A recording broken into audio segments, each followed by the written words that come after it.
It took me almost dying to stop and go, hey, this isn't worth it. Being big is not worth dying.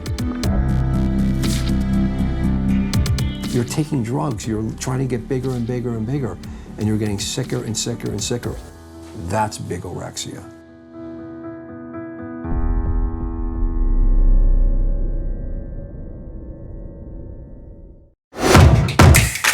It's a real regime almost.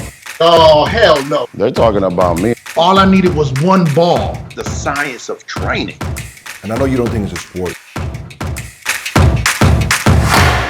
Now, Thor versus Eddie Hall. Is this boxing match still happening, or what do you know about it, man? Because I know you obviously you're friends with those guys. What's happening with that?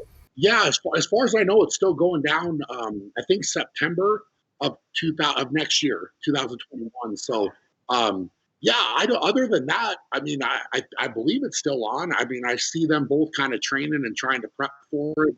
I think it'll be interesting. I mean, we'll see how it shakes out, but.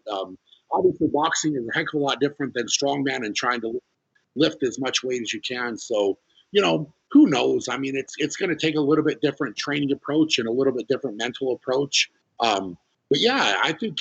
I mean, I'm excited to see what happens. It'll be fun to watch them kind of go at it in a whole different sport. Who do you think will have a upper hand in this one? It's tough to say. If I had to say right now, based on what I've seen and kind of the approach that I've seen, I would say that Eddie seems like he's taking it a little bit more seriously right now.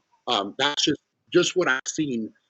And Eddie is definitely, well, both of these guys, like, you don't get to the level that they got to without being committed and being able to kind of get in that zone and work. But it's something where I just feel like Eddie's kind of latched onto it, and it seems like he's kind of making his whole life revolve around that training right now. And that's what you're going to have to do to get, especially be a good boxer, as good as you can get in that period of time. So and before this even started, I know that Eddie did some kind of some sparring and that type of thing. Part of his conditioning. Which he just kind of do intervals and that type of thing with that. So I don't know how much carryover that will have. And obviously we have a long time, before this actually goes down.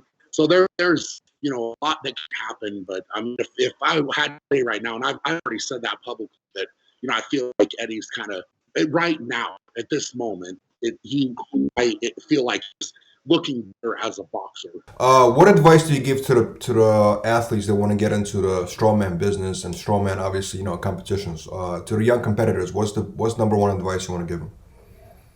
So to a young competitor that's interested in this, I would say the best advice I could give them is, building strength and getting strong is a marathon. It's not a sprint. So coming in, just again, like what I just got done saying, play the long game, try to get better, try to improve, go compete, of course. And, just try to look at your weaknesses and try to improve on those weaknesses and have fun. Like, you have to enjoy it, and, like I said, I got into it for fun. I had fun. And then I really love pushing myself and training.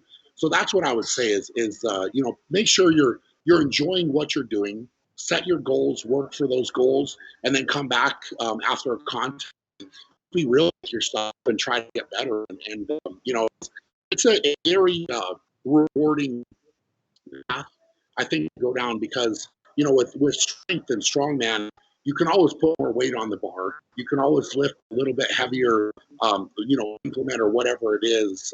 So, it's a constant, kind of grind against yourself, a challenge. So it's a lot of fun, and yeah, that's what I would say to somebody trying to get into this. That don't necessarily compare yourself to others all the time. Kind of stay in your own lane, push yourself, and it can be a heck of a lot of fun.